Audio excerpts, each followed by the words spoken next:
Bath and Body Works has definitely trained their customers to wait for the sale. So no one will buy full price because they're like, well, I know a sale's coming, so I'll just wait for And there's a that. sale every week. It just may not be the Yeah. soap, it may be the lotion, or it may be Yeah. the candles. Definitely a strategy, but it's like with these small businesses, it's like they can't just keep discounting Of course. their products, right? And oh, back to your other question was, what do I believe that's different? I just thought of it. Yes. Don't discount your products. You don't have to. If you set it up in a way where it is an experience or it's like there's something special attached to it, there's a story attached to it, you don't have to discount your products. It could be completely different. So that's what I want to say about that point is that you don't need to do discounts. Welcome to Speakers and Stages, the series that goes beyond the mic and behind the scenes of powerful events. I'm your host, Layna Castle, event strategist and speaker experience expert.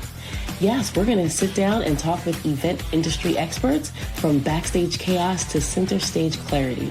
This is where the strategy meets the spotlight. Let's get into it. Welcome back to Speakers and Stages. Today, I am sitting with Jessie Sanchez, founder of Happy Brand Company. Jessie has helped businesses grow from startup to over 2 million in revenue, and she's done it while running her company from 54 different countries. And we're going to talk about that because I think that is so cool. She's also worked with brands like Make-A-Wish, Kroger, and Girls Incorporated to create impactful experiences for their audience. Through her dream, do, done method, and I'm so excited to walk into this, she helps product-based founders take ideas that have been sitting on the shelf and actually bring them to life. Jessie, so excited to have you here. Yes, thank you so much. I'm so happy to be here. So happy to have met you. You're just such a light. So I'm so happy to be here with you. Now, we have to ask the question, like, how are you doing your business while traveling? You got 50 plus countries. Like, how has that shaped the way that you think about business and growth? Oh my gosh. And personal, I think. I don't know if there's a specific thing other than I feel like I have a more open mind about things. I'm just more accepting, perhaps, too. It's like these things that are there naturally now. It's just part of a lifestyle that we have. But we've been traveling, my husband and I, for about 9 years full time. And so we do 1 month here, 1 month there. We're always on the move, living out of our 50-pound packs. And at first it was tough to get used to because it's not a common thing to get up and move like that. So it definitely took a while to get okay with okay, now we're packing up, getting ready to go. Yes. But it's been such a joy. I feel so fortunate that we get to experience these different cultures and really get to learn about different people living in different countries. Now, when you're working with clients, explain to me, like, why are they coming to you? What is it that they're trying to seek? What is it that they need when they're coming to you?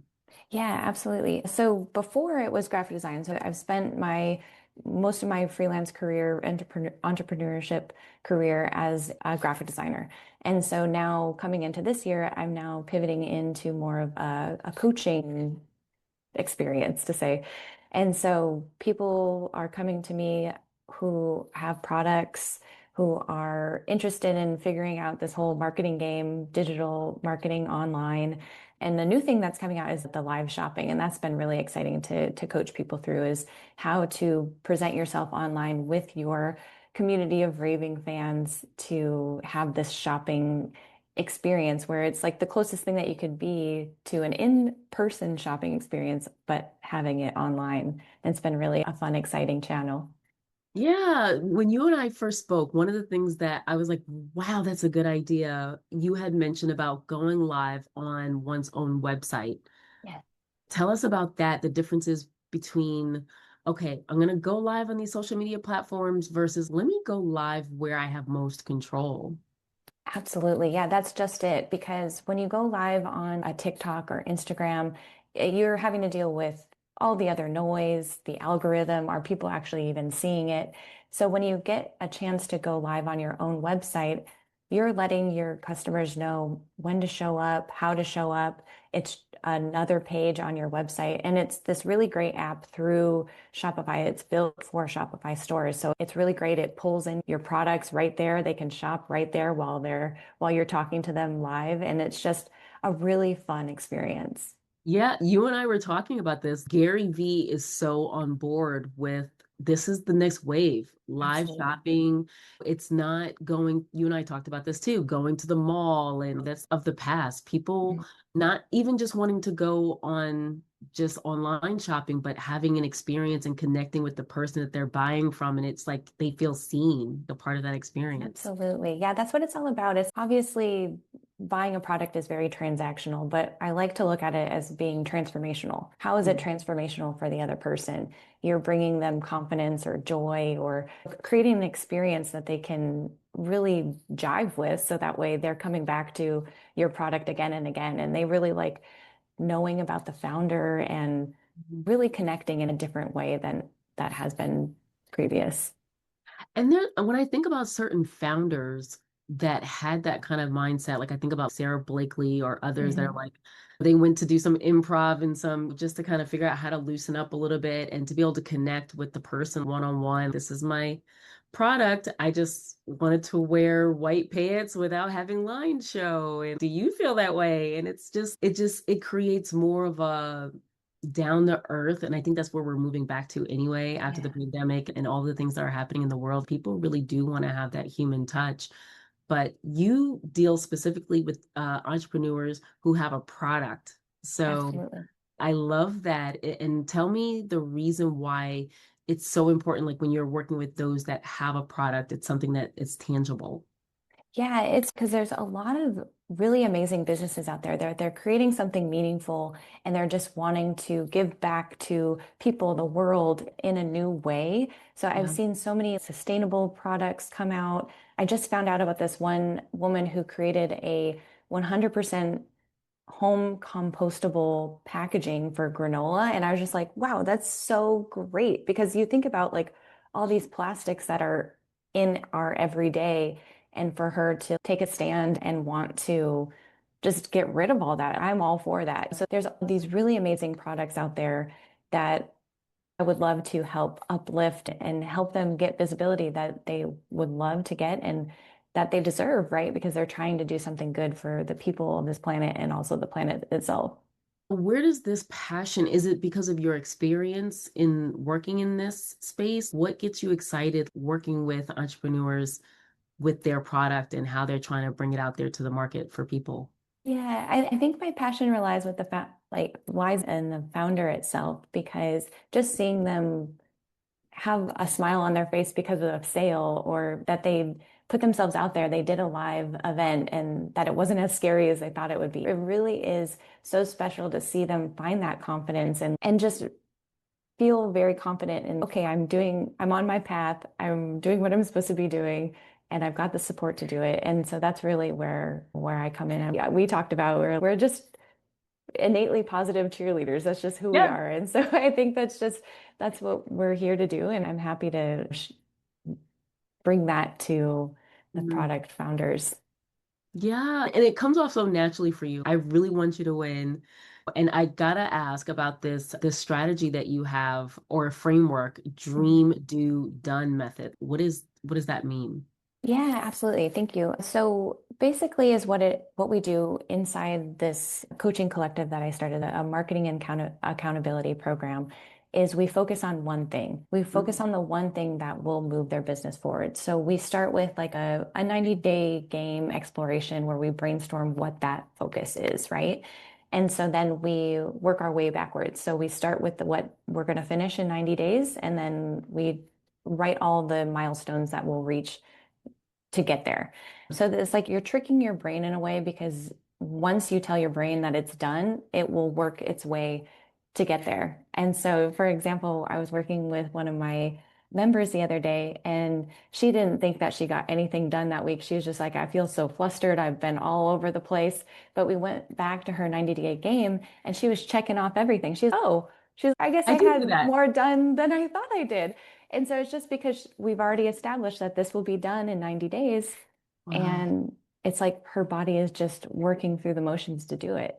And so it was really exciting to hear that. And it just happens a lot of times where we've got these great ideas, but we don't know how to bring them forward. So that's really what the dream, do, done method is, just taking those ideas from ideation to completion. Yeah, and it's like manifestation. Once you've seen it, felt it, you kind of know it, how you're gonna walk through it and experience it, what I'm gonna buy, or what do I need in my business once I do have this income. And it's like it just comes full circle. It's like an ecosystem that is positively innate because it's like we've already walked through it, we felt it, we smelt it, we just know that it's there. I love Yeah, that. absolutely. And another thing too, it's like sometimes we've got a chokehold on an outcome, right? And Yeah. so it's great to have an idea of like where we want to go, but also having that flow of maybe it's something better than what we even imagined. Maybe it's something different than what we imagined. So it's like having that idea of what we want to get to, but also being open to something better. Now, when you think about that, somebody is thinking about, okay, this is the end goal. And I like that you say just be, I feel like Gumby, like being flexible, like just being open. I think that helps because it's if I feel like I have to do it this way, that I gotta go on live and do it at this time, and then I gotta capture it this way, versus let's see what happens, what works. And are you open to the thought that this is the end result, but there's multiple ways of getting there? Absolutely. Yeah, absolutely. Because I think if you put it so finitely, then it's easy to want to give up or not follow through or just kind of crash and burn throughout the whole thing. So yeah, I think that flow is a necessary step to have. Oh, that's so good. And I think the other piece of that is there's so many people online when you think about everybody saying, okay, you have to do it this way. This is how you get to $100,000 in 30 days, Yeah. whatever. And it's, you got to do it this way, the webinar, then it's this, and it's this. And it's like everybody's business is different and everybody's audience and how their buying behavior is different. Do you believe in like how research is done to know their personal buyer about their kind of product? Oh my gosh, absolutely. Yeah. I think your buyers will tell you everything that you need to know. And so if you're wondering even what time should you go live, I'm just poll your audience, really, just Yeah, to find out when they're available, put out three options for them to choose from, and then see what the majority says, and then go live from there if you want to. Or you can just pick a time and they'll show up because you've let them know well in advance when to show up and how. So I definitely think really tapping into that audience that you have. And it doesn't matter if you've got 100 people or 1,000 people, you can still find out about your audience yeah. in any range. Oh, that's good. Because it's like, why would we use, because I think sometimes we use AI in the wrong way. Yeah. Go to the people, ask them. And especially if they want to buy, it's no, I want it to feel like this. I want it to look like this. You're right. They're going to tell you exactly what they want and what they don't want, what they've tried in the past, what hasn't worked. And if you're the person that says, I am listening, that could just change one's life. Oh, so true. That is so true. And what's great about listening in that way is that they'll give you all of your marketing copy that you need to find other customers of that same caliber.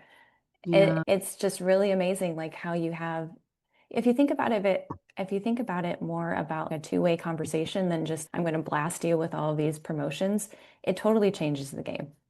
Yeah. Now, how do you feel about finding your people? How, like if somebody's, you know what, I have a great product. It is so amazing. The people that have used it have gave me the reviews.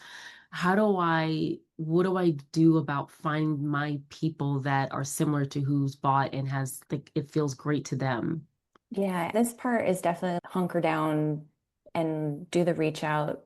You'll need the visibility. It could even be like referrals. You can have a referral flow somehow Ooh. inside your business, but truly is just the visibility. So I always recommend just, I know there's a love-hate relationship with social media. And Yeah, so it can be a good place to find your customer base, but then what you want to do is take them from social media and put them into your email marketing flows. So that way you have more, it's back to more of that control, but also more of you get to manage it better there.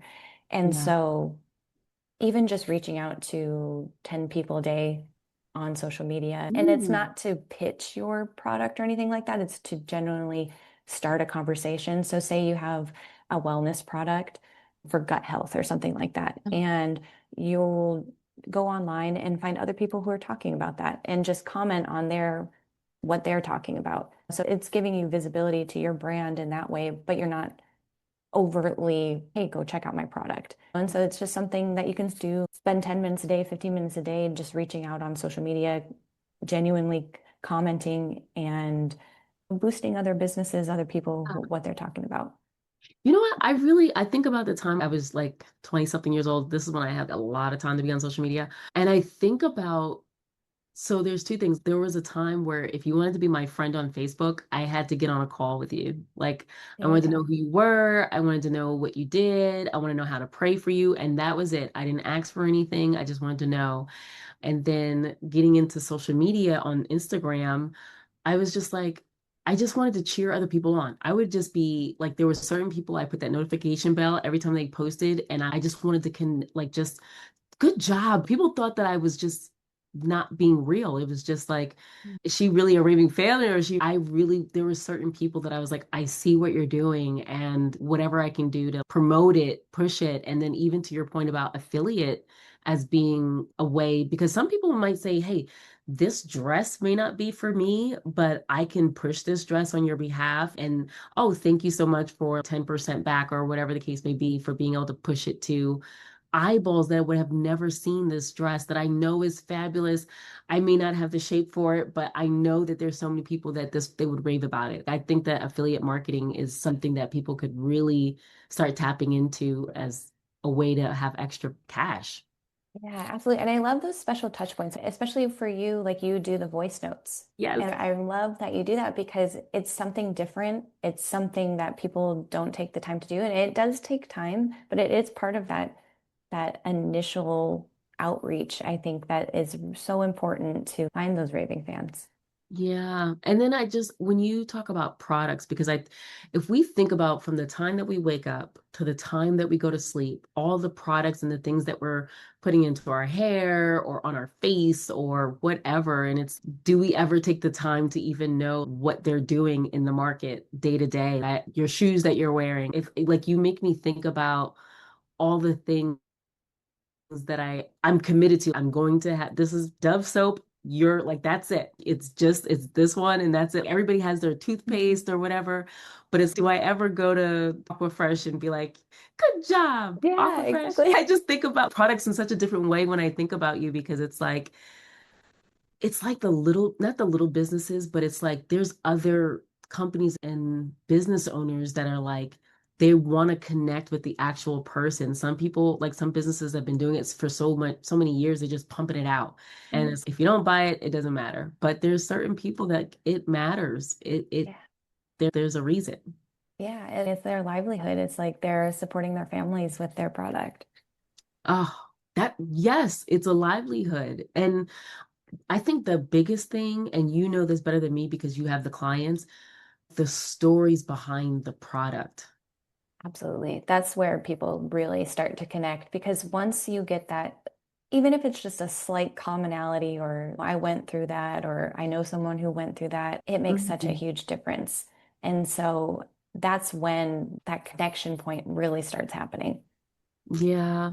What happens if somebody comes to you, they have a product, it's been doing well, but then they lose their passion for it and they just want to Mm. pivot? Does that happen ever where they're just like, got another idea though?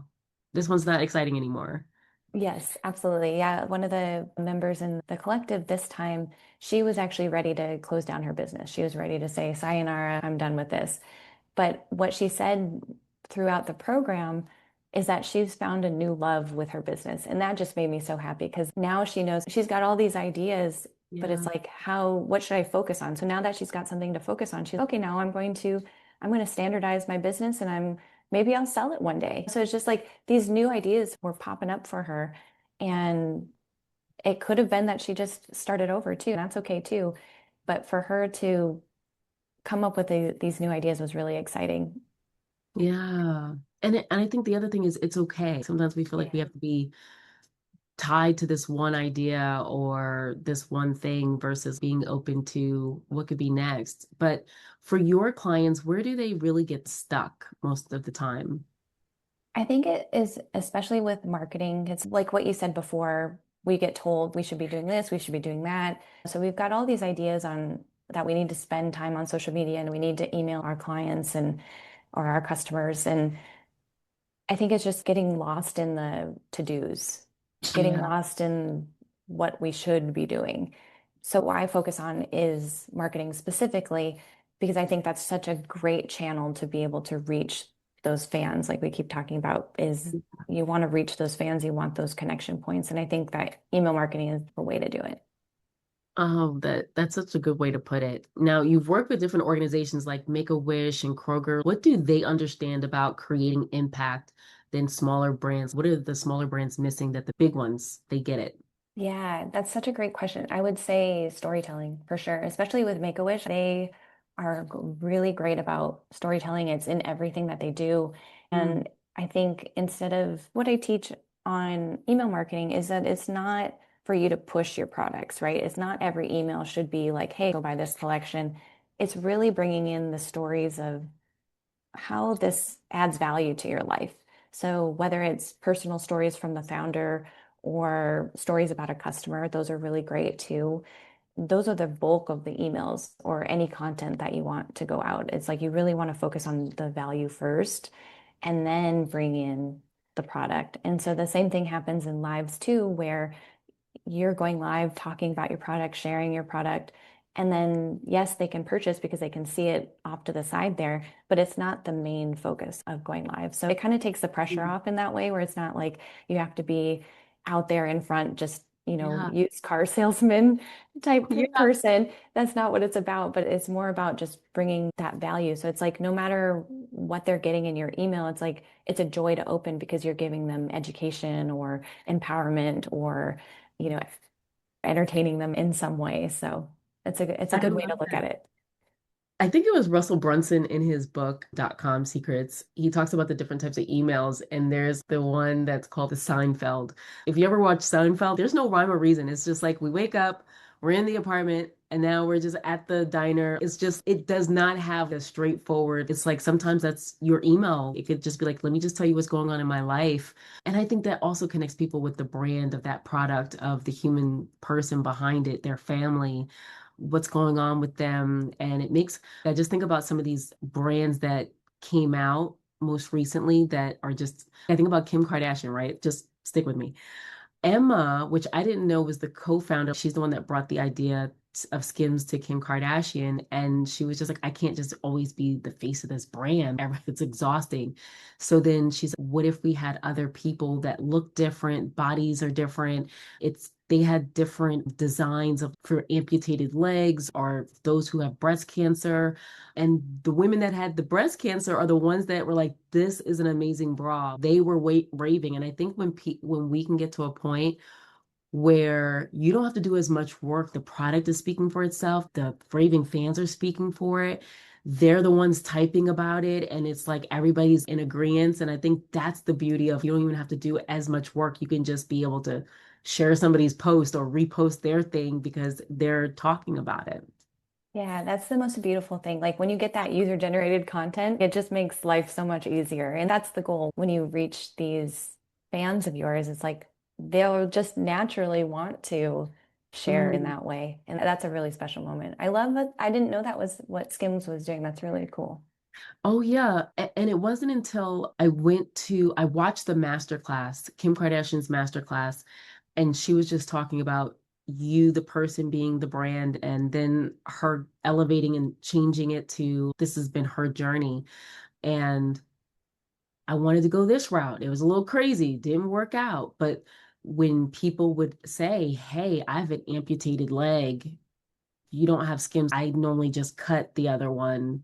So they started doing that and offering that. And then now they have models that have amputated legs to be able to promote that. And then you think about the things that you wear. And there's certain gowns, it's a slit. So I need like that control, but that leg is out. So then they have skims where that leg can be out and the other one is fully just still covered. So it's just really interesting that they're listening and then they think about all the things. And I just look at my closet and what is it that I personally needed. And she was like, I've just been wearing shapewear all my life, just going home but as long as not, how you're like, oh my gosh, I can't breathe. No, that kind of stuff. It just feels just good and I can just relax and lounge. And I think when you can also be your own client testimonial, that's also cool too. Yeah, I use the products too. It's not that it's just for you guys. I use this every day. Yeah, that So is so great. I love that. That sounds like a really great masterclass. I'll have to tune into that one. I think the two best are hers and Sarah Blakely on Spanx. Even Sarah Blakely was just like, there's people that came out with the idea after hers. And because she talked about when should you patent or go through that whole process. And I never want to litigate. If you want to copy me, go ahead. People who know what's my product will come to me and know who I am and I'm behind the brand.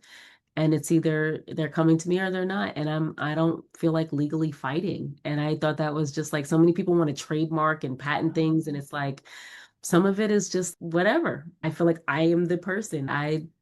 You're welcome, everybody, after the fact. Yeah, I Yeah. love that whole perception too, or that mindset, because I feel like you can get so locked in on like combating copycats, or it takes a lot of energy and it takes you away from your focus. So I love that kind of mindset that you can Yeah. just be like, okay, go at it.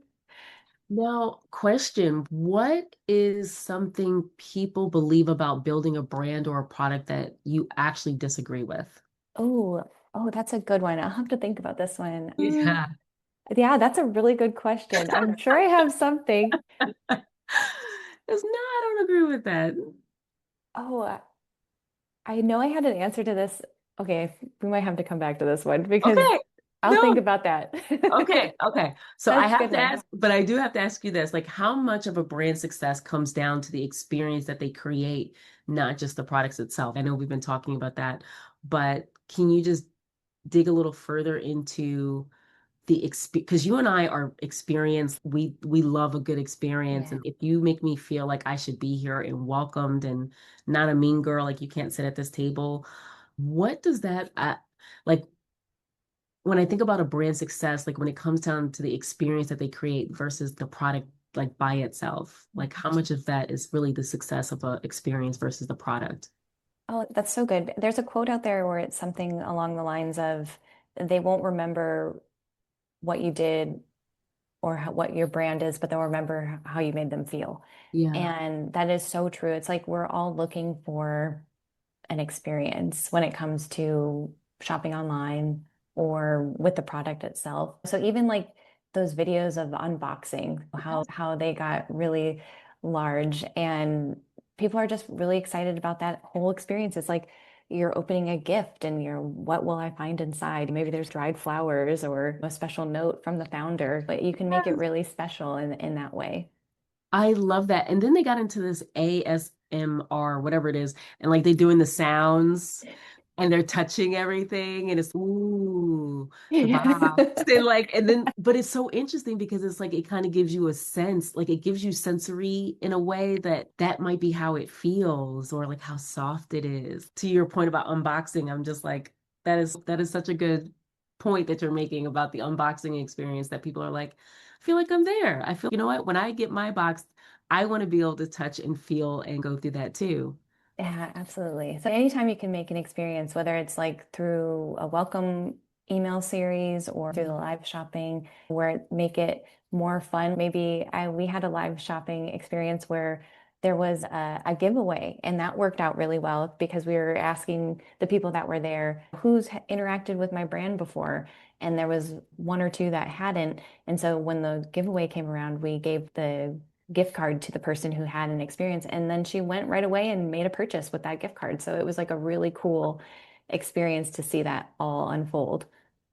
Do you think that there's some brands that you like to follow that has a good model when it comes to connecting, experience, engagement? Like, for example, I just got an email from Bath and Body Works. I Mhm. promise you, I feel like I unsubscribe all the time, but they're like, hey, These soaps are $2.95, lowest all year long.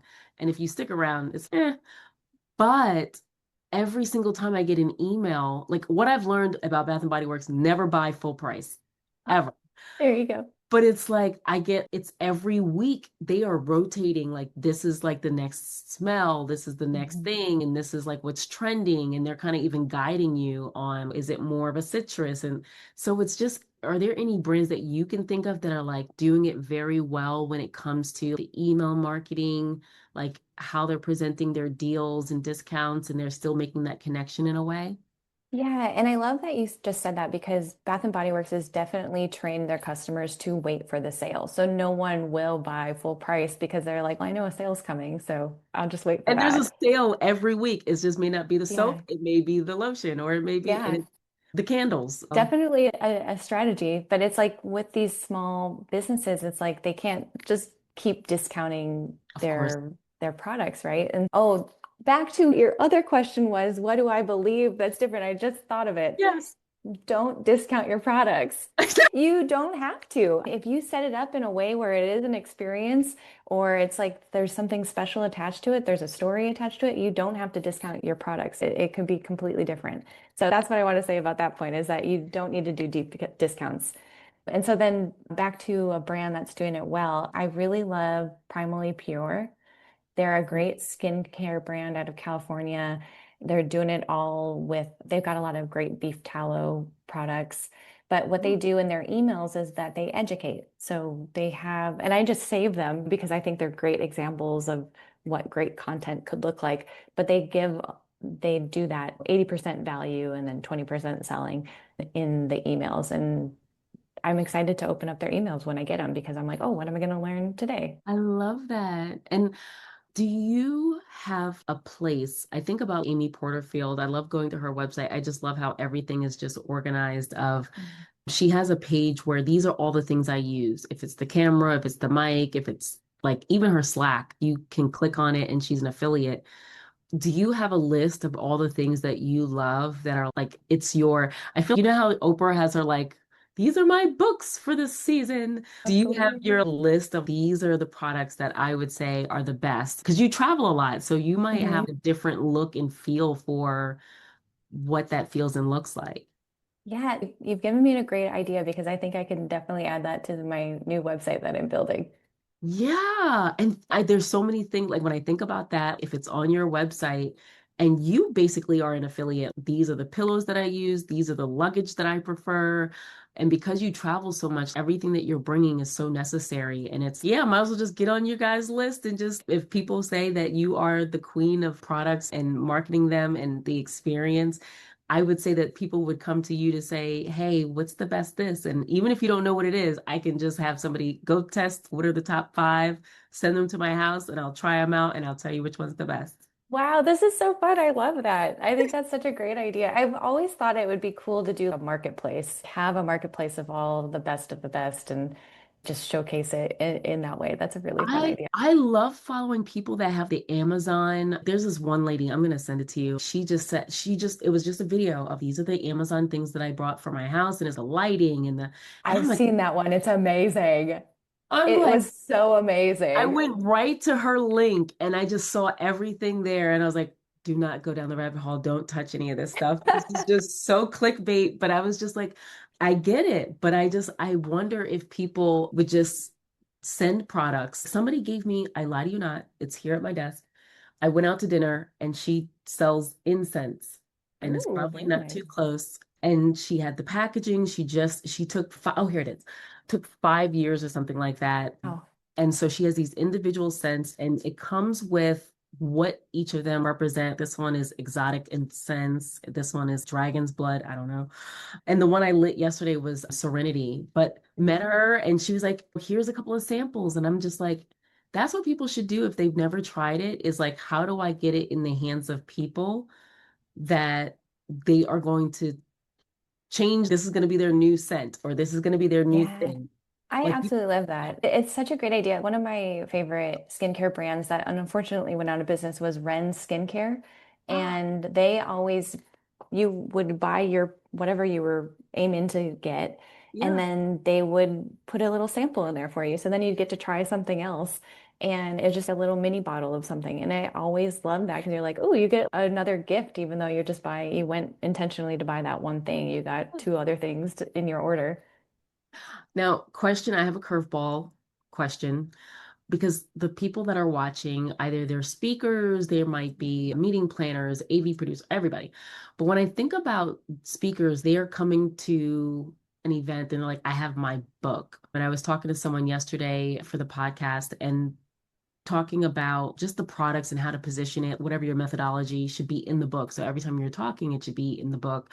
But is there other ways when you think about products or speakers who should have a product to be able to promote outside of just the book as an option? Something just came to me. I wonder what else. I think about journals or people being able to write their progress about whatever their expertise is, but I'm just like, what else other than that when you think about speakers that have a expertise in something, what would be an idea to start with of products to think about outside of just the book? Yeah, that's a really great idea to do a journal or anything that ties into their thought leadership, right? So maybe it's something that someone can keep on their desk and be reminded of them and to go look and find them online. But yeah, anything I think that correlates in that way would be a really exceptional product ad.